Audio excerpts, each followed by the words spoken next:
पांडवों के देखते ही देखते रुद्र और श्रुति उस भयंकर बवंडर से फेंके जाने के बाद एक खाई में जा गिरे। Please help us. रुद्र और श्रुति ने एक साथ आवाज लगाई। श्रुति और रुद्र की आवाज जैसे पांडवों के बीच पहुंच ही ना पाई। उस बवंडर में कोई ना देख पाया न सुन पाया, सब चिंतित थे बस। इधर कर्ण भी बवंडर से खाई में दूसरी ओर जा गिरे। माता कुंती बस कर्ण को देखे जा रही थी। इधर पांचों पांडवों के सामने श्रुति और रुद्र की चीख गूंज गई। सारे पांडव हैरान थे कि आखिर वो दोनों गए कहां। सिर्फ माता कुंती उस खाई की तरफ देख रही थी जहां कर्ण गिरा था। अर्जुन चिंतित होते हुए भीम से बोले, भ्राता श्री भीम, वहां तो कुछ भी नहीं दिख रहा, वो दोनों गए तो कहां गए? इधर पीछे कर्ण का घोड़ा और उसका धनुष तरकश वहीं पड़ा हुआ था। कर्ण भी गायब था, लेकिन माता कुंती के सिवाय किसी ने ध्यान नहीं दिया। अर्जुन, अब उन्हें ढूंढे तो ढूंढे कहां? मुझे तो कुछ भी समझ में नहीं आ रहा, भीम ने चिंतित होते हुए कहा।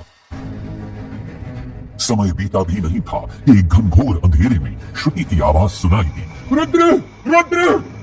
श्रुति को उस अंधेरे में कुछ भी नहीं सूझ रहा था। उसके हाथों और पैरों को एक मजबूत डंडे के सहारे बांधकर कहीं ले जाया जा रहा था। श्रुति उल्टी लटकी हुई थी। कुछ लोगों के चिल्लने की आवाजें आ रही थी। श्रुति ने डरते डरते रुद्र को फिर आवाज दी, रुद्र रुद्र, तुम मुझे सुन सकते हो? मुझे कुछ भी दिखाई नहीं दे रहा है। पैरों के चलने की आवाज किसी सतही जमीन को छूने लगी थी। श्रुति को अब डर लगने लगा था। उसके आसपास से अजीब सी आवाजें आ रही थी। इस डर में उसके साथ बस एक नाम था जो वो बार बार ले रही थी, रुद्र रुद्र। तभी अंधेरे में उसे रुद्र की आवाज सुनाई दी, श्रुति श्रुति, मैं यही हूँ। उल्टा लटके हुए रुद्र ने श्रुति को आवाज दी। रुद्र की आवाज सुनकर श्रुति की हिम्मत थोड़ी बढ़ी। उसने फिर उससे आवाज लगाकर कहा, रुद्र, ये कहाँ है हम? मैंने पहले ही बोला था कि यहाँ से निकल लेते हैं, लेकिन तुमने मेरी एक न सुनी। इस बार श्रुति को कोई आवाज नहीं आई। रुद्र रुद्र, तुम यही हो ना?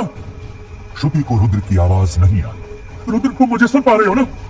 देखते ही देखते श्रुति की आवाज कई लोगों की शोर मचाती आवाज में दब गई। रुद्र, मुझे डर लग रहा है। श्रुति ने धीमी आवाज में रुद्र को जैसे देखते हुए पूछा।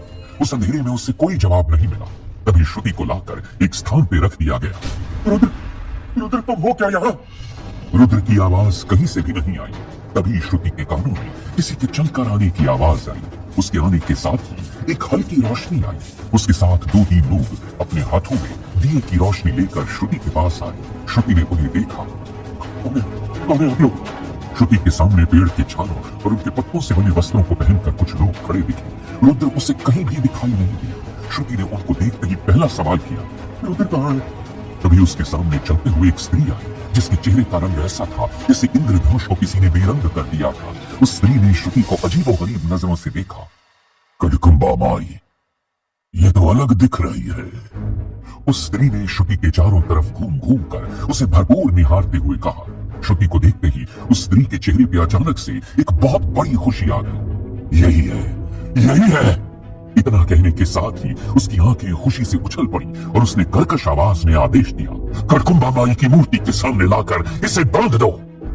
श्रुति ने भर्राई आवाज में उस स्त्री से पूछा, तो कौन है आप लोग और रुद्र कहाँ है और आप मुझे यहाँ क्यों लाई हैं?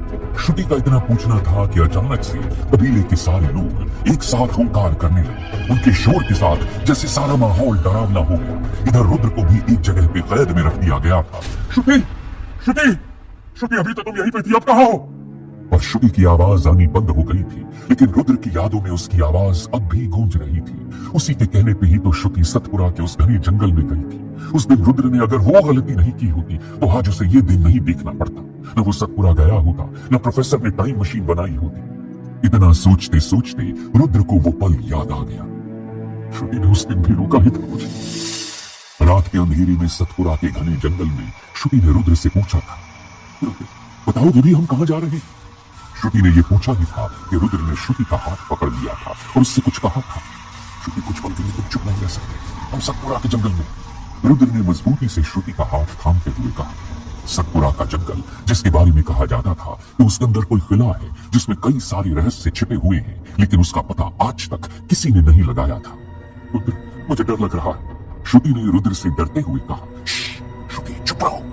रुद्र ने सतपुरा के घने जंगल में श्रुति को चुप रहने का इशारा करते हुए कहा और धीमी आवाज में फिर से कहा, श्रुति, ये सतपुरा का जंगल है और यहाँ एक किला है। उस किले का पता हमने लगा लिया तो समझो कि डिपार्टमेंट में हम सबसे ऊपर पहुंच जाएंगे। श्रुति का हाथ पकड़े पकड़े रुद्र ने श्रुति से कहा, रुद्र मुझे कुछ ठीक नहीं लग रहा है, हम आगे नहीं जाएंगे, मुझे तो कुछ दिखाई भी नहीं दे रहा। श्रुति ने डरते हुए कहा, श्रुति तुम बस मेरा हाथ पकड़े रखो, इतना भरोसा रखो कि मैं तुम्हें कुछ भी नहीं होने दूंगा। श्रुति ने मजबूती से रुद्र का हाथ पकड़ लिया। तभी रुद्र को सामने कुछ दिखा। वो उस तरफ गया और फिर क्या था? सामने का दृश्य देखकर उसकी आंखें फैल गईं। अभी वो आगे बढ़ा ही था कि अचानक से श्रुति का पैर एक गड्ढे में चला गया और वो नीचे की तरफ गिर गई। गिरते ही उसकी चीख निकल गई, रुद्र बचाओ, Rudra, Rudra please, Rudra help me. Rudra का हाथ श्रुति के हाथों से बिछड़ चुका था। रुद्र वापस इसी अंधेरी दुनिया में आ चुका था। रुद्र, मैंने कहा था चलते हैं यहां से। अचानक से श्रुति की चीख ने उसे फिर से इन्हीं कबीले वालों के बीच ला दिया था। यहाँ रुद्र का हाथ मजबूत रस्सियों से बंधा हुआ था और श्रुति चिल्ला रही थी। और रुद्र के सुनते ही सुनते वो फूट फूट कर रोने लगी थी। श्रुति प्लीज मत रो, श्रुति प्लीज प्लीज। उसने अपने बंधे हाथों को उस अंधेरे में भी तोड़ते हुए कहा। रुद्र कुछ भी देख सकता था, लेकिन श्रुति की आंखों में आंसू नहीं। देखते ही देखते श्रुति के आंसुओं ने रुद्र के अंदर एक हिम्मत भर दी। रुद्र अपने बंधे हाथों और पैर के बंधनों को तोड़ने लगा। छोड़ो मुझे, छोड़ो छोड़ो, रुद्र रुद्र। श्रुति को जैसे कोई पकड़ने की कोशिश कर रहा था और उसने रुद्र को अपनी आखिरी आवाज दी हो। रुद्र ने भी चिल्लाकर श्रुति को भरोसा दिया, श्रुति श्रुति मैं यही हूँ, तुम घबराओ मत, मैं आ ही रहा हूँ। उसे छोड़ दो, उसे छोड़ते हो क्या नहीं? रुद्र ने चिल्लाकर कहा, लेकिन तब तक श्रुति की आवाज गायब हो गई। श्रुति श्रुति बोलो ना, श्रुति। रुद्र ने चिल्लाकर आवाज लगाई, लेकिन श्रुति की आवाज कहीं से भी नहीं आई। रुद्र ने अपने बंधनों को खोलते हुए कहा, खोलो मुझे। और वो अपने बंधनों को जोर लगाकर तोड़ने की कोशिश करने लगा, लेकिन सब नाकाम हो गए। जब बंधन नहीं टूटा तो रुद्र एक टूटे हुए इंसान की तरह वहीं धम्म से जमीन पर गिर पड़ा। मुझे माफ कर देना श्रुति, प्लीज मुझे माफ कर देना। जमीन पे लेटा हुआ रुद्र रस्सियों से बंधे हाथ को जोड़कर रस्सियों से प्रार्थना करने लगा कि वो खुल जाए। रुद्र रो रहा था, पर किस पे? अपनी कमजोरी पे या श्रुति को न बचा पाने पे? इधर प्रोफेसर शास्त्री अपनी लैब में बैठे हुए एकदम से परेशान हो गए। वो रुद्र और श्रुति के गिरने वाले वीडियो की फुटेज को बार बार चलाकर देख रहे थे। उन्हें कुछ भी समझ में नहीं आ रहा था कि आखिर रुद्र ने वो लॉकेट जानबूझकर फेंक दिया था या अनजाने में वो गिर गया था। ये दोनों गए तो कहां गए? रुद्र बेवकूफ इंसान, अपने गले की माला तूने क्यों फेंक दी? रुद्र की वो हरकत देखकर प्रोफेसर उसके ऊपर लगातार गुस्सा हुए जा रहे थे। इस बेवकूफ की वजह से ही मैं हमेशा कमजोर पड़ा। अचानक से जैसे प्रोफेसर शास्त्री को कुछ ऐसा याद आया जिसकी उन्होंने कल्पना भी नहीं की थी। उनकी आंखें फैलती गई। कहीं मेरे मकसद का तो पता नहीं चल गया उसको। वीडियो को एक बार और देखने से जैसे प्रोफेसर की आंखें चौड़ी होती चली गई। अचानक से उस बवंडर से गिरते हुए रुद्र को अपने गले के लॉकेट को फेंकता देख प्रोफेसर को याद आया, उसने तो लॉकेट जानबूझकर फेंका है। यदि ऐसा हुआ तो मैं कहीं का नहीं रहूंगा। रुद्र के बच्चे, अगर तूने जानबूझकर ऐसा किया है तो बस ये समझ ले कि तू बच नहीं पाएगा। अगर मेरा मकसद कामयाब नहीं हुआ तो तुम दोनों को कभी भी इस दुनिया में नहीं आने दूंगा। प्रोफेसर ने सामने देखा, रुद्र का लॉकेट उसे साफ साफ दिख रहा था। वो चट्टानों के बीच बहते पानी की एक धारा के बीच में वो पड़ा हुआ था। पता नहीं अब कौन सी गलती करने वाले हैं ये दोनों।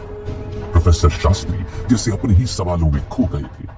इधर कुड़कुम्बा माई के स्थान पे लाकर श्रुति को बांध दिया गया था। श्रुति की आंखों से झरझर आंसू बह रहे थे। कुड़कुम्बा माई की जगह को देखकर ऐसा लग रहा था जैसे कई धातुओं को एक साथ हवा में बिना किसी सहारे के लटका दिया गया था और वो धातु एक दूसरे को बिना क्रॉस किए कुड़कुम्बा माई के चारों तरफ चक्कर लगा रही थी। वहां का दृश्य देख श्रुति ने कबीले वालों को आगाह करते हुए कहा, देखिए आप पांडवों को नहीं जानते, हम उनके मेहमान हैं। यदि उन्हें पता चल गया कि आप मेरे साथ में क्या कर रहे हैं तो सोच लीजिए वो आपका क्या करेंगे, आपके साथ क्या होगा। भीम भैया तो छोड़ेंगे भी नहीं आपको। श्रुति ने अपनी हिम्मत बढ़ाते हुए कहा। इतना सुनते ही वो स्त्री एक कुटिल मुस्कान देते हुए श्रुति की तरफ पलटी। यहां कोई नहीं आ सकता, यहां वही आता है जिसे कुड़कुम्बा माई लाने का आदेश देती है। उसकी मुस्कान इतना कहने के साथ ही और चौड़ी होती चली गई और वो ठठाकर हंस पड़ी। उसका हंसना था कि श्रुति ऐसे चुप हुई जैसे उसकी जुबान में किसी ने ताला लगा दिया। श्रुति उसकी क्रोध भरी आंखों में देख नहीं पाई। उसने अपनी नजरें झुका ली। तभी उस स्त्री के पास ही पड़े एक खून से भरे कटोरे को उठाकर कुड़कुम्बा माई के पैरों के ऊपर उसने डालना शुरू कर दिया और चिल्ला चिल्ला कर माई से कुछ कहने लगी। देख माई देख, आज मैं तुझे क्या समर्पित करने वाली हूँ। उसने इतना कहा ही था कि कबीले वाले चिल्ला पड़े, कुड़कुम्बा माई की जय, कुड़कुम्बा माई की जय। और फिर एक और आवाज गूंजी, भाईनी माई की जय, भाईनी माई की जय। वो औरत कबीले वालों की तरफ पलटी। कबीले वालों के शोर से पूरा माहौल गूंज गया। उनको शांत करके वो स्त्री वापस से कुडकुम्बा माई की तरफ बढ़ी। हे कुडकुम्बा माई, इस रक्त से तुम्हारा पैर धोया है। अब इस स्त्री के रक्त से तुम्हें नहलाऊंगी। इस स्त्री के शरीर की गंध बिल्कुल भिन्न है। वो स्त्री जैसे उस प्रतिमा से बात कर रही थी और जैसे उस प्रतिमा ने भाई निमाई से कुछ कहा। अच्छा, इसलिए आपने इसको चुना। फिर तो मैं आपके आदेश का पालन करने के लिए तैयार हूं। आप इसके रक्त का पान करके निसंदेह प्रसन्न होंगे। जय कुडकुम्बा माई। भाई निमाई का इतना कहना था कि सारे कबीले वाले जय कुडकुम्बा माई के नारे लगाने लगे। तभी भाई निमाई ने सबको शांत किया। इधर उनके शोर के बीच श्रुति उनसे खुद को छोड़ देने के लिए लगातार गुजारिश करती जा रही थी कि तभी भाई निमाई ने कबीले वालों से कहा, शांत हो जाओ, सब लोग शांत हो जाओ। इधर चिल्लाते चिल्लाते श्रुति थक कर बेजान सी हो गई थी। भाई निमाई, इसकी बलि दे दीजिए। कुडकुम्बा माई के प्रकोप से हमें बचा लीजिए भाई निमाई। भाई निमाई की तरफ देखकर पूरे कबीले वालों ने एक साथ कहा, खोल दो इसके हाथ पांव। माई के सामने बंधे हुए की बलि नहीं दे सकते। लेकर आओ इसे बलि स्थान पे, और वो भी स्वतंत्र। भाई निमाई का इतना कहना था कि 3-4 कबीले वाले तेजी से श्रुति के पास पहुंचे। भाई निमाई, ऐसा मत कीजिए, बलि देना सही नहीं है, प्लीज भाई निमाई, मैं आपके हाथ जोड़ती हूँ। भाई निमाई एक बार तो श्रुति के मुंह से अपना नाम सुनकर रुके, लेकिन कबीले वालों के शोर में उन्होंने श्रुति की एक न सुनी। इधर कबीले वालों ने श्रुति को पकड़कर जबरदस्ती बलि वेदी पर लाकर पटक दिया। छोड़ो मुझे, ऐसा कैसे कर सकते हो तुम लोग? रुद्र, मुझे बचा लो रुद्र। इधर रुद्र अभी खुद को खोलने की जद्दोजहद में लगा हुआ था, लेकिन वो एकदम से असहाय था। श्रुति की चीखें उसके कानों में गूंज रही थी। श्रुति, तुम चिंता मत करो, मैं आ रहा हूँ। रुद्र ने अपने बंधन पे जोर लगाते हुए कहा। अचानक से कबीले वालों की आवाज और डरावनी होती जा रही थी। उनकी उस डरावनी आवाज में श्रुति की चीखें दब गई। बलि वेदी के पास भाई निमाई ने रक्त से सनी हुई एक तलवार को उठाया ताकि श्रुति के सिर को उसके धड़ से अलग कर सके। वो आगे बढ़ी। उन्होंने तलवार से श्रुति की गर्दन को 3 बार छुआ और फिर श्रुति के गले में उसे चला दिया। उस सामने देख श्रुति ने अपनी आंखें बंद कर ली। जय कुडकुम्बा माई। भाई निमाई की आवाज भी तेज चिल्लाने की वजह से जैसे रुआसी हो गई। तलवार श्रुति की गर्दन को धड़ से अलग करने ही वाली थी कि तभी किसी ने भाई निमाई को जोर से धक्का दिया। धक्के की वजह से तलवार समेत भाई निमाई कुडकुम्बा माई के पैरों में गिर गई। ये धक्का रुद्र ने दिया था। रुद्र ने श्रुति को जोर से पकड़ के गले लगा लिया और गरज कर बोला, कान खोलकर सुन सब, अगर दोबारा ऐसा किसी ने किया तो यही मैं तुम सबकी बलि दे दूंगा। श्रुति को अपने गले से लगाए रुद्र ने पीछे पलट कर देखा। रुद्र की आंखें और भाई निमाई को गिरा देख कबीले वाले भी पीछे हट गए। इधर श्रुति रुद्र के गले लगते ही दहाड़ के रो पड़ी।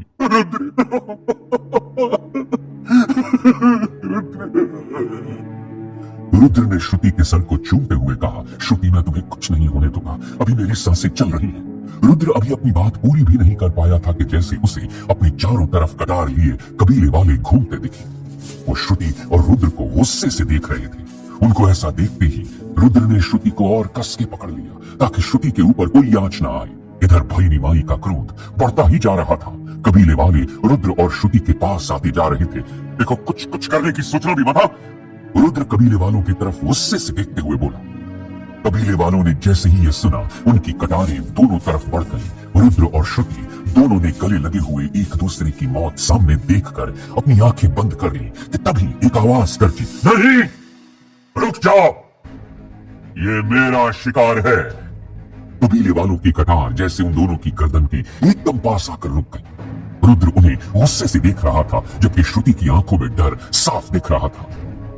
इधर कुडकुम्बा माई के पैरों के पास गिरने से उनके पास पड़े रक्त से भाई निमाई का चेहरा खून से सड़ गया था। उस लाल रंग में उनके चेहरे के रंगों ने मिलकर उन्हें और भयावह बना दिया था। उन्होंने अपनी तलवार वापस उठाई और दोनों को काटने के लिए बढ़ी। तुम्हारी तोप! पर रुद्र फौरन श्रुति के सामने आके खड़ा हो गया। रुद्र भाई निमाई के सामने था, श्रुति ठीक उसके पीछे। रुद्र श्रुति के लिए मरने को तैयार था। रुद्र की पीठ और श्रुति का ठहरा हुआ चेहरा भाई निमाई की तलवार के सामने बेबस था, लेकिन वो दोनों हिले भी नहीं। इधर जंगल में भीम और अर्जुन श्रुति और रुद्र को ढूंढ रहे थे। रुद्र! श्रुति!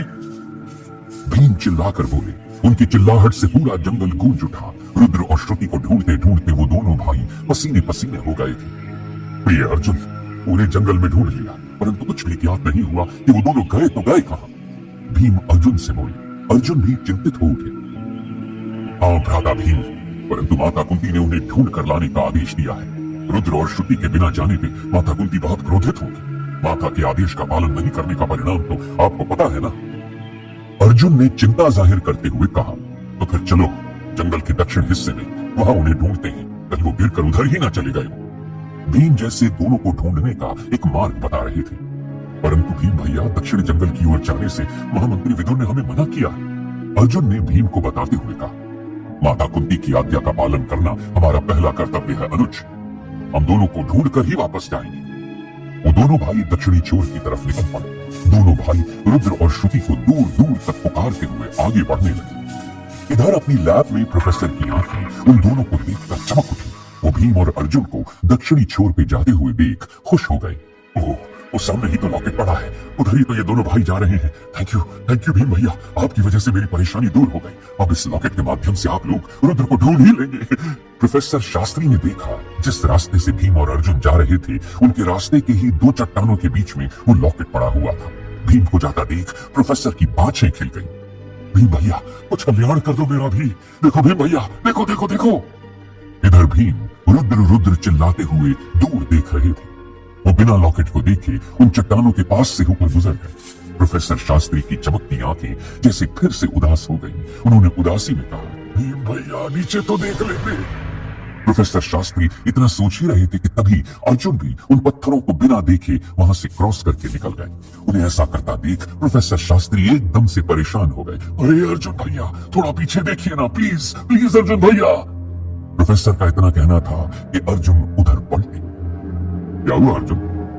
अर्जुन के अचानक रुकने पे भीम बोले, कुछ नहीं भीम भैया, ऐसा लगा जैसे पीछे कुछ था।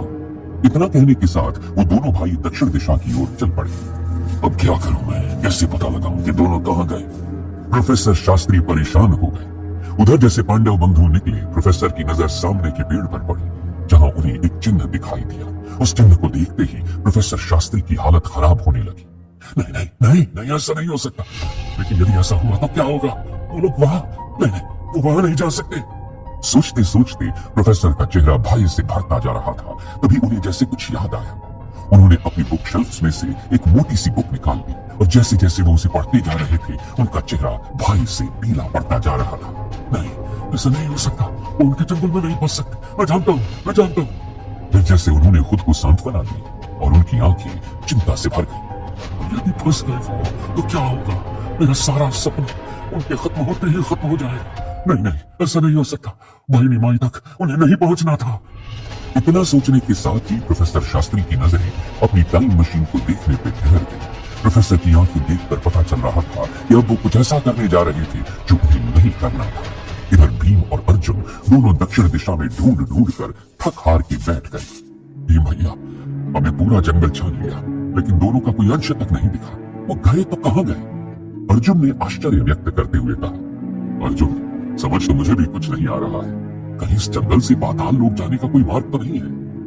भीम बात को किसी और दिशा में मोड़ते हुए बोले, भीम भैया, मुझे तो नहीं लगता कि यहाँ से कोई रास्ता पाताल लोक जाता है। है तो उस मार्ग का ज्ञान केवल एक आदमी ही हमें दे सकता है। अर्जुन भीम की तरफ देखते हुए बोले, तुम ठीक कहते हो अर्जुन, चलो, क्योंकि अत्यधिक देरी से उनके प्राणों को खतरा हो सकता है। वो दोनों बड़ी तेजी से वहां से निकले। इधर कबीले में शोर मचा हुआ था। कबीले वाले श्रुति को भी अपने रंग में रंगने लगे थे। छोड़ो मुझे नहीं बनना तुम लोगों के जैसा, छोड़ो। लेकिन कबीले वाले उसके पूरे चेहरे पे रंग लगा रहे थे। तभी श्रुति की नजर सामने गई और सामने का दृश्य देखकर उसकी तो होश ही उड़ गए। भाई निमाई के साथ रुद्र इन्हीं कबीले वालों जैसे कपड़े पहने और इन्हीं की तरह शक्ल लिए चला आ रहा था। श्रुति को कुछ भी समझ में नहीं आ रहा था। रुद्र? ये रुद्र नहीं। जैसे श्रुति ने खुद से ही सवाल किया और जवाब भी ले लिया। इधर जैसे ही कबीले वालों ने भाई निमाई और रुद्र को एक साथ आते देखा तो एक अजीब सी आवाज करने लगी, ठीक नहीं है, लेकिन तुमने मेरी एक न सुनी। श्रुति ये सब देख खुद से बातें करने लगी थी। वो रुद्र को देखी जा रही थी कि तभी भाई निमाई ने रुद्र का हाथ बड़े प्यार से पकड़ लिया। उसका हाथ पकड़ के क्यों आ रही है? रुद्र ने अपना हाथ छुड़ाने की कोशिश भी की, लेकिन गुस्से में भाई निमाई ने रुद्र को देखा और रुद्र का हाथ पकड़े पकड़े कुड़कुंबा माई के पास ले गए।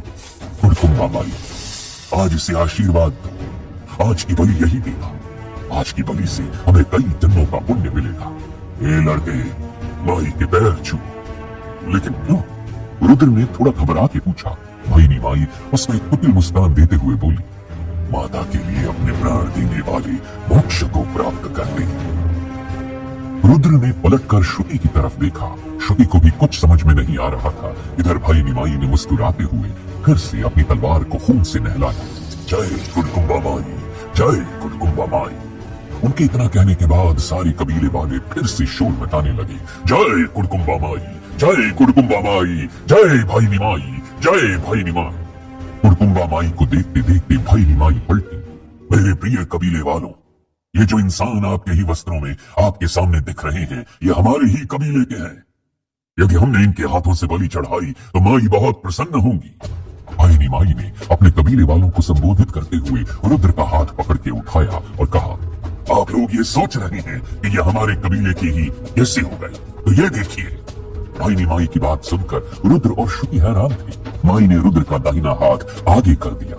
वहां पर एक बिच्छू का टैटू बना हुआ था। ये तो मेरा टैटू है जिसे मैंने कॉलेज में बनवाया था, इससे आपके कबीले का कहां से कोई रिश्ता हो गया? रुद्र ने घबराते हुए कहा। उधर भाई निमाई का इतना कहना था कि कबीले वाले रुद्र के सामने गिर गए। उनके गिरने के साथ ही भाई निमाई ने रुद्र के हाथों में तलवार थमा दी। ये आप क्या कर रही है? रुद्र ने घबरा कर पूछा। उस स्त्री की बलि देकर कुड़कुंबा माई को मुक्त करो। भाई निमाई ने रुद्र की आंखों में देखना शुरू किया। रुद्र भी जैसे उनकी आंखें देखकर उनके वश में हो गया।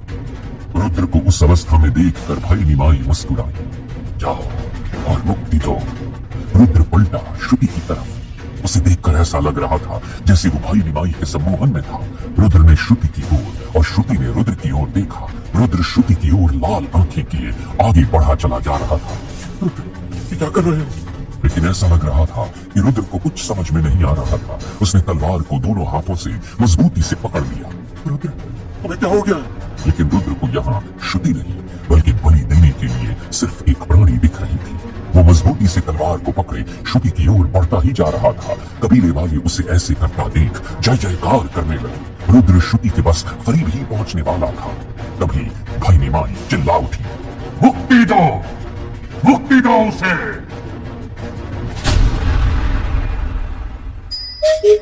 पिशाच सवार हो गया हो। श्रुति ने रुद्र के सामने रोते हुए कहा, ये क्या कर रहे हो रुद्र? रुद्र, तुम्हें अचानक से क्या हो गया है? लेकिन रुद्र पे श्रुति के रोने का कोई असर नहीं हुआ।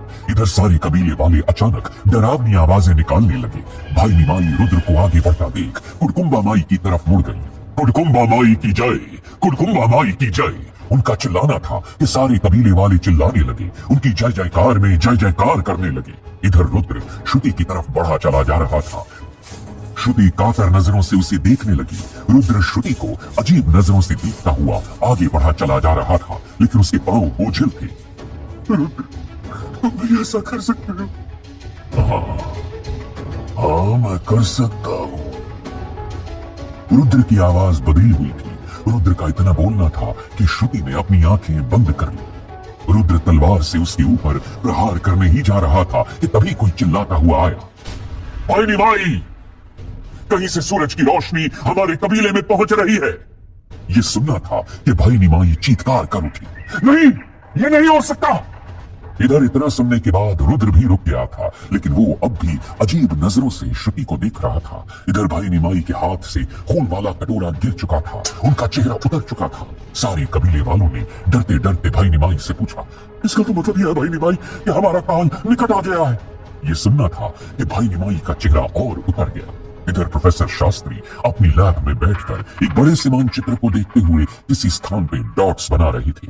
यहाँ वो गिरे थे, इस जगह से वो कबीला तो दूर है, तो शायद वहां नहीं गए होंगे, तो फिर कहाँ गए होंगे? प्रोफेसर अपने आप से ही सवाल पूछ रहे थे। लेकिन यदि यहाँ गिरे होंगे और इनका पैर इस पत्थर से टकराया होगा तो उनकी दिशा दक्षिण की तरफ गई होगी, मतलब वो इस पहाड़ के द्वार पे गिरे होंगे। प्रोफेसर हस्तिनापुर के पहाड़ी इलाकों को देखते हुए बोले, तब तो पांडव उन्हें ढूंढ लेंगे।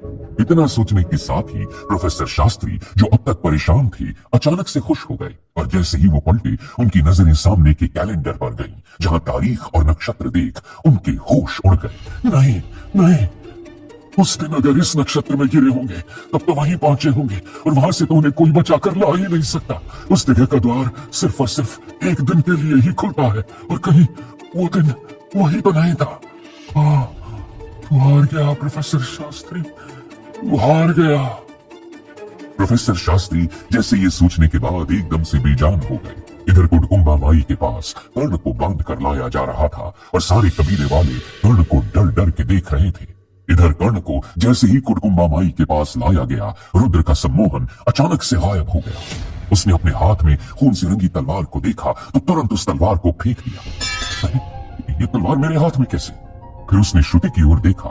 श्रुति एकदम डरी सहमी उसके सामने खड़ी थी। रो रो कर उसकी भी आंखें लाल हो गई थी। श्रुति, श्रुति, मैंने तुम्हारे साथ कुछ किया था क्या? रुद्र ने घबरा कर श्रुति से पूछा। रुद्र ने जैसे ही ये कहा, श्रुति फूट फूट कर रोने लगी। रुद्र, रुद्र मुझे यहाँ से ले चलो, मुझे नहीं रहना यहाँ, रुद्र मुझे ले चलो। श्रुति का रोना था कि रुद्र ने उसे फिर से अपने गले लगा लिया। हम जल्दी यहाँ से निकलेंगे श्रुति, जल्दी। रुद्र की आंखों में सोच तो दिख रही थी, लेकिन वहां कोई समाधान नहीं दिख रहा था। तभी जिन्होंने श्रुति को बलि वाले स्थान पे पकड़ के रखा था, वो भी कर्ण को देखकर डर रहे थे। श्रुति और रुद्र को कुछ भी समझ में नहीं आ रहा था कि आखिर ये लोग कर्ण को देखकर इतने भयभीत क्यों थे। तभी कर्ण की नजर इन दोनों पे पड़ी। ओह, तो तुम दोनों यहाँ हो। मित्र दुर्योधन को दिया हुआ वचन अब मैं पूरा कर पाऊंगा। और तभी भाई निमाई की आवाज गूंज उठी। ये दोनों तो क्या, तुम भी यहाँ से जीवित नहीं जा पाओगे। भाई निमाई ने हंसते हुए कहा। कर्ण ठठाकर हंसा। मुझे कोई भी लंबे समय तक बांध कर नहीं रख पाया है। बस एक बार मेरा ये बंधन खुल जाए, फिर तुम सबका वध यही करूंगा। कर्ण ने गुस्से में कहा। उसका ये कहना ही था कि सारे कबीले वालों में अचानक से एक अजीब सी दहशत फैल गई। भाई निमाई ने जैसे ही ये देखा, उनके भी होश उड़ गए। उन्होंने मन ही मन कहा, ये आदमी कहीं मुझे मारकर इस कबीले का राजा न बन जाए। मैं किसी भी पुरुष प्राणी की बलि नहीं दे सकती। मुझे इसे हटाने का उपाय तो सोचना ही पड़ेगा। इधर डर डर कर सारे कबीले वाले कर्ण को बांध रहे थे। कर्ण उन्हें देखकर मंद मंद मुस्कुरा रहा था। तभी इधर भाई निमाई की आवाज गूंजी। उन दोनों प्राणियों को मेरे पास लाया जाए। इतना कहने के साथ ही कबीले वाले रुद्र और श्रुति को पकड़ कर ले गए। तुम दोनों को अपनी जान प्यारी है? जी, रुद्र ने कहा। तो फिर तुमको मेरा एक काम करना होगा, भाई निमाई ने आदेश देते हुए कहा। रुद्र ने फिर भाई निमाई की आंखों में देखते हुए कहा, पहले आप वचन दीजिए कि आप हमें छोड़ देंगे। मैं वचन देती हूँ, भाई निमाई ने वचन देते हुए कहा। लेकिन आप कौन सा काम करवाना चाहते हैं, पहले ये तो बताइए, श्रुति ने पूछा। भाई निमाई ने नजरें गड़ाते हुए रुद्र को देखा और कहा, जान के बदले जान। अपनी जान बचानी है तो तुम्हें किसी ना किसी की जान लेनी पड़ेगी। रुद्र और श्रुति बस एक दूसरे को देखे जा रहे थे। दोनों को समझ में नहीं आ रहा था कि आखिर भाई निमाई चाहती क्या है। इधर हस्तिनापुर में मामा शकुनी के सामने विद्रुप खड़ा था। शकुनी किसी चिंता में कमरे के अंदर टहल रहा था। शकुनी का इस प्रकार चलने का मतलब विद्रुप को पता था कि शकुनी गुस्से में है। विद्रुप ने थोड़ा डरते हुए कहा, युवराज, मैंने वहां एक शीशे की दीवार को अदृश्य होते हुए देखा था। फिर वही साधु मिले मुझे, वो बालक भी था उनके साथ। मैंने उनसे युद्ध किया, परंतु उसमें से उस बलशाली साधु ने पता नहीं कैसे गदा से मारा कि मैं कई घंटों तक मूर्छित पड़ा रहा। जब मैं मूर्छा से जगा तो सीधा भागता हुआ आपके पास ही आया। शकुनी कुछ भी नहीं बोल रहा था। विद्रुप को पता था कि शकुनी की चुप्पी एक अनहोनी घटना का संदेश दे रही थी। अभी उसकी सोच पूरी भी नहीं हुई थी कि उसने विद्रुप से कहा, विद्रुप, मुझे पता चल गया है उस पहाड़ का खेल। मेरे पास से मेरा साथ कभी नहीं छोड़ सकते। और उन्होंने मुझे पहले ही संदेश दे दिया था कि कुछ अनहोनी तो हो ही रही है। कोई बात नहीं, इस बार मैं चलता हूं उस पहाड़ के ऊपर, वहीं से इन अनहोनियों का समाधान मिलेगा। इधर रुद्र ने भाई निमाई की आंखों में देखा। मैं समझ गया, मुझे मंजूर है, अति उत्तम। भाई निमाई ने रुद्र की तरफ प्रशंसा से देखते हुए कहा, खत्म कर दो उस प्राणी को, फिर मैं तुम्हें तुम्हारी लोग मतलब प्रोफेसर शास्त्री के पास पहुंचा दी। भाई निमाई ने दोनों को देखते हुए कहा, यह सुनना था कि श्रुति और रुद्र दोनों एक साथ चौंक पड़े। क्या आप प्रोफेसर शास्त्री को जानती? रुद्र और श्रुति ने एक साथ पूछा। वो दोनों भाई निमाई को आश्चर्य से देख रहे थे। भाई निमाई के मुंह से जैसे ही रुद्र और श्रुति ने प्रोफेसर शास्त्री का नाम सुना, वो दोनों चौंक गए। आप प्रोफेसर शास्त्री को जानती? दोनों ने एक साथ पूछा। भाई निमाई ने एक कुटिल मुस्कान दी और कहा, बहुत अच्छे से, तुम दोनों को, परंतु अभी ये बताने का समय नहीं है मेरे पास। तुम बस उस प्राणी को खत्म करो और यहां से मैं तुम्हें निकाल दूंगी। लेकिन आपको हमारे बारे में सब पता था, और कैसे? श्रुति ने फिर से सवाल किया। भाई निमाई ने उसे देखते हुए कहा, हमारे कबीले को ऐसी शक्तियां मिली हैं, तभी तो मैं ये बात दावे से कह रही थी। वैसे तुम्हें नहीं लगता कि इतनी बातें मैं जानती हूं तो और भी कई बातें जानती होंगी? भाई निमाई ने श्रुति से ही सवाल किया। श्रुति अभी और कुछ पूछे, रुद्र ने उसे रोक दिया। श्रुति, हमें क्या, हमें तो बस यहां से निकलना है, और तुम भी तो यही चाहती हो ना? रुद्र ने श्रुति से सवाल किया। हाँ, लेकिन इस स्त्री पे मुझे एकदम भरोसा नहीं है। श्रुति ये प्रोफेसर शास्त्री के बारे में जानती है, क्या पता प्रोफेसर शास्त्री ने ही इन्हें सेट किया हो हमें यहां से निकालने के लिए।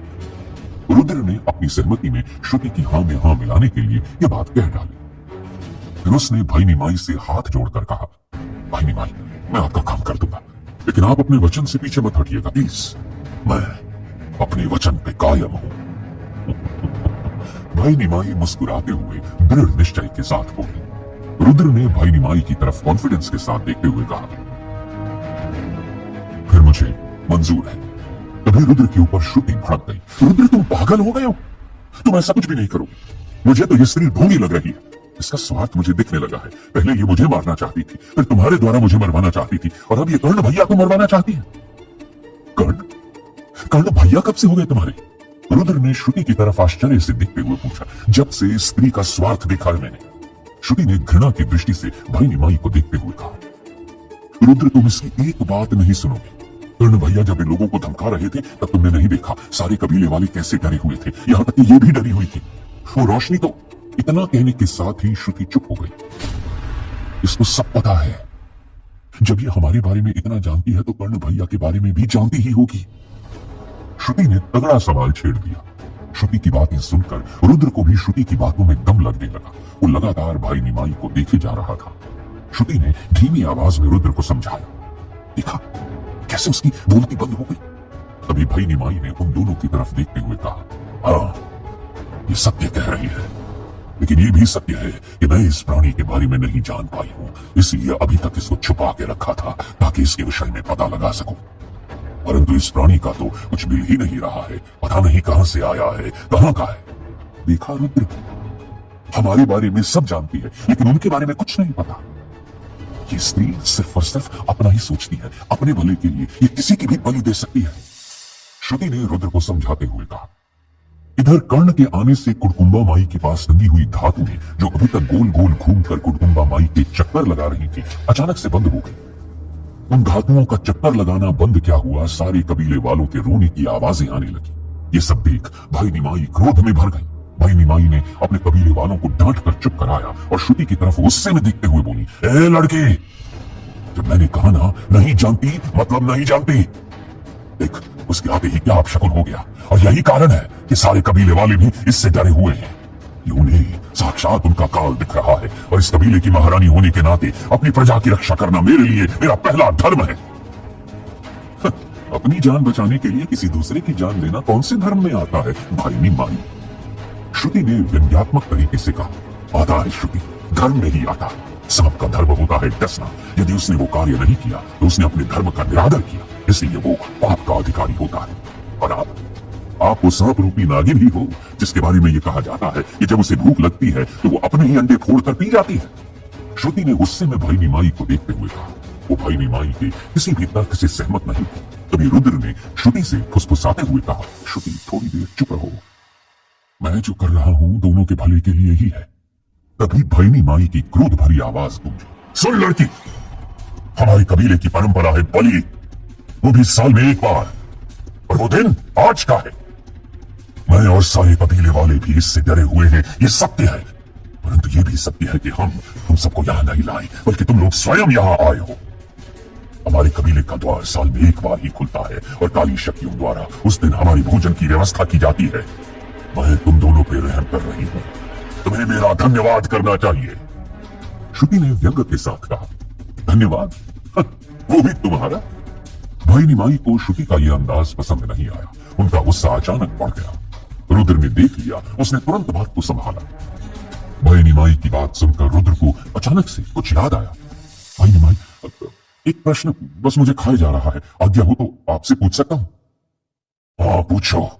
वैसे मैं जानती हूं कि तुम प्रोफेसर शास्त्री के बारे में जानना चाहते हो, क्यों? रुद्र भाई निमाई की बात को सुनकर चकित रह गया। आपको कैसे पता कि मैं उन्हीं के बारे में जानना चाहता? भाई निमाई ने उसे एक तक देखते हुए कहा, रुद्र, तुम्हारे काल में कोई भी दूध का धुला हुआ नहीं है। जैसे तुम्हारा स्वार्थ जुड़ा हुआ है, कहीं ना कहीं वैसे ही उनका भी स्वार्थ जुड़ा हुआ है। लेकिन एक बात से मैं तुम्हें आगाह करना चाहता हूं, संभल के रहना। आने वाला समय तुम दोनों के लिए बहुत कठिन है।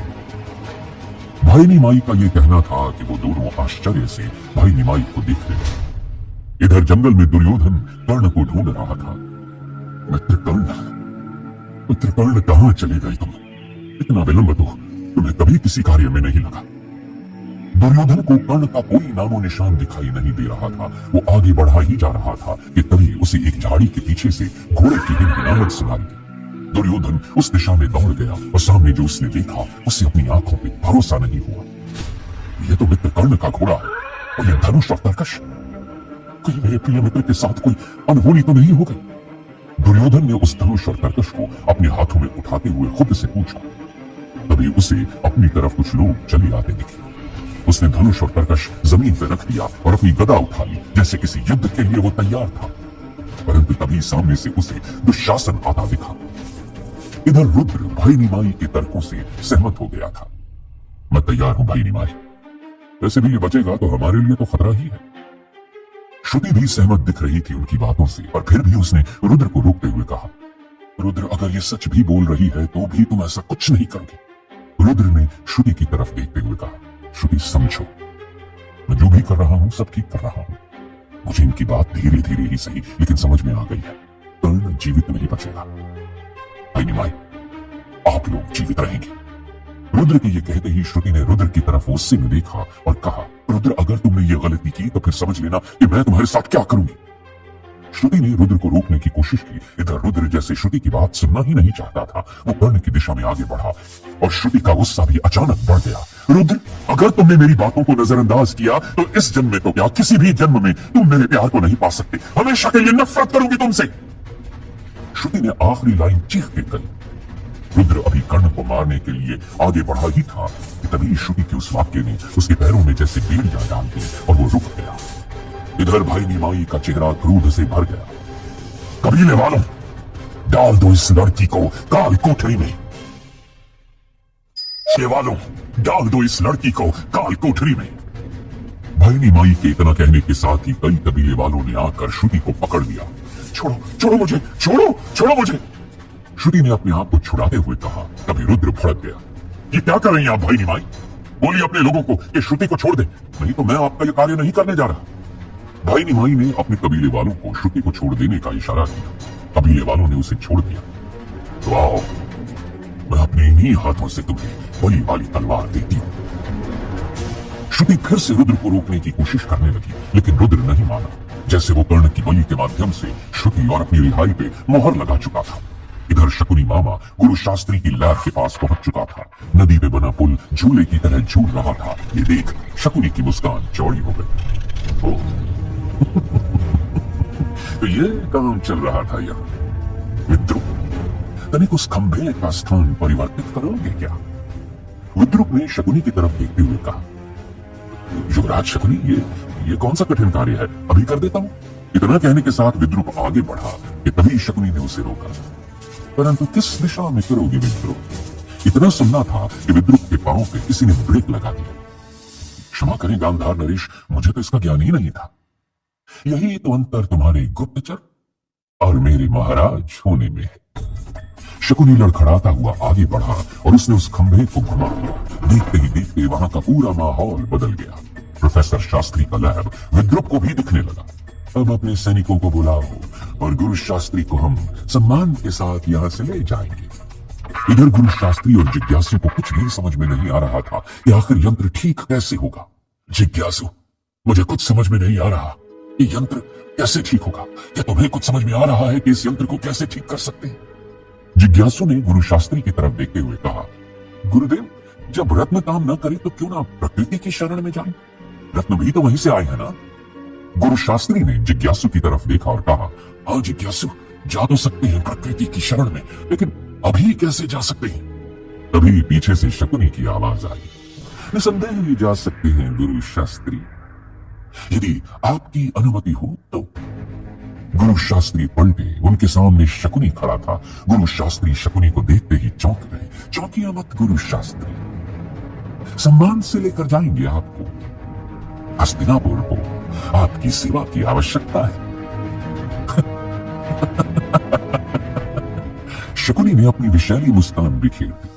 इधर रुद्र के हाथों में भाई निमाई ने खून से सनी तलवार दे दी थी। श्रुति रुद्र को फिर से रोक रही थी, लेकिन रुद्र अपने हाथ में उस तलवार को लिए लगातार आगे बढ़ता चला जा रहा था। रुक जाओ रुद्र, आखिरी बार बोल रही हूँ, रुक जाओ।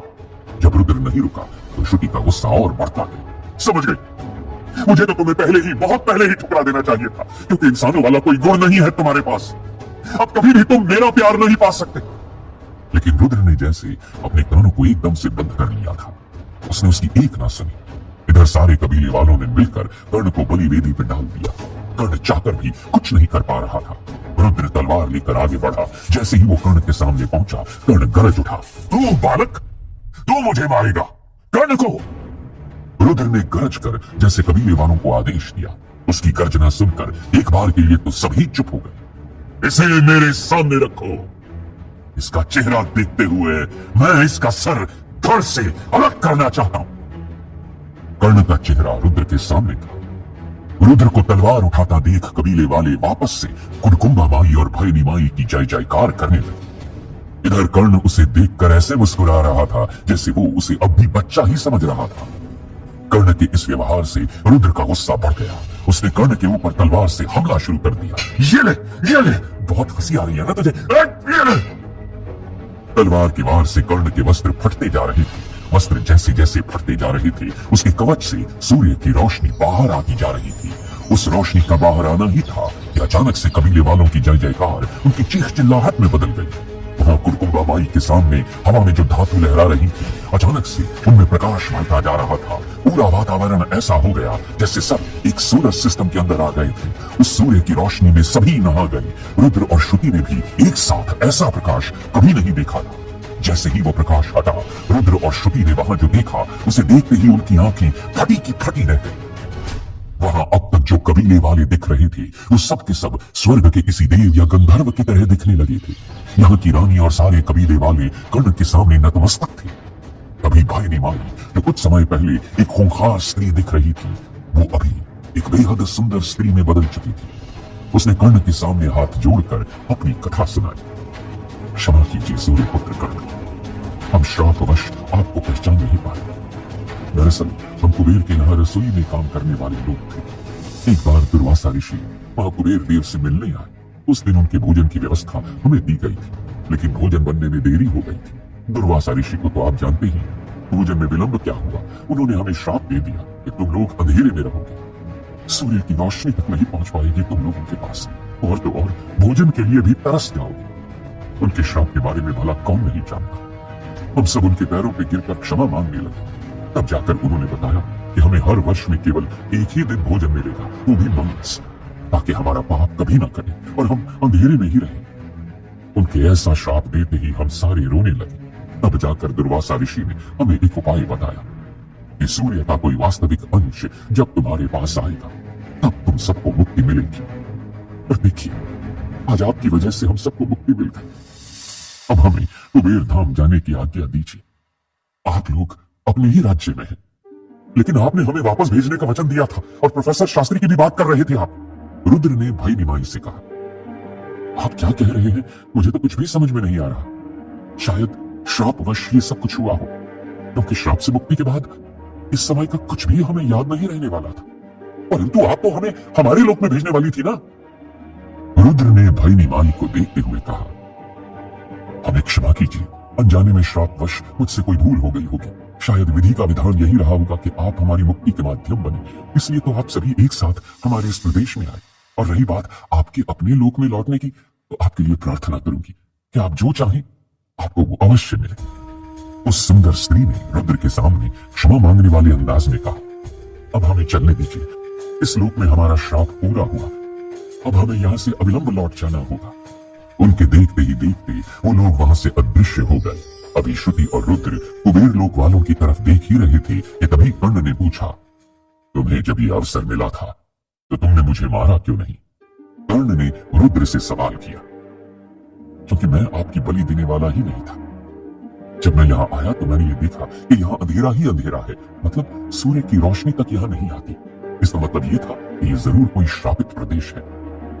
फिर जब मैंने आपको देखा तो मुझे अंदाजा हो गया था कि आपके माध्यम से मैं कुछ कर सकता हूँ, क्योंकि आपके कवच से निकले प्रकाश के बारे में मैं जानता था। कर्ण ने आश्चर्य से रुद्र की तरफ देखते हुए पूछा, तुम्हें कैसे पता? आपकी दानवीरता और कवच कुंडल के बारे में कौन नहीं जानता कर्ण भैया। जैसे कर्ण ने पहली बार भैया शब्द सुना तो वो श्रुति की तरफ ही देखने लगा। हाँ भैया, आपकी अच्छाइयों के बारे में हमें पता है, बस आप उस पापी दुर्योधन का साथ छोड़ दीजिए। कर्ण जो अब तक भावुक था, अचानक से दोनों की तरफ उसी भावुकता के साथ आगे बढ़ा, और जैसे ही वो उनके पास पहुंचा उसके हाव भाव बदल गए। नहीं छोड़ सकता। दुर्योधन मेरा मित्र है, जिसका साथ मैं अपनी मृत्यु के बाद भी नहीं छोड़ सकता। अब तुम लोग चलोगे मेरे साथ हस्तिनापुर। तुम बनोगी मेरे मित्र दुर्योधन की पत्नी, और इसे मैं अपने इन्हीं हाथों से मृत्यु दंड दूंगा। ये सुनना था कि श्रुति और रुद्र दोनों एकदम से भय से भर गए।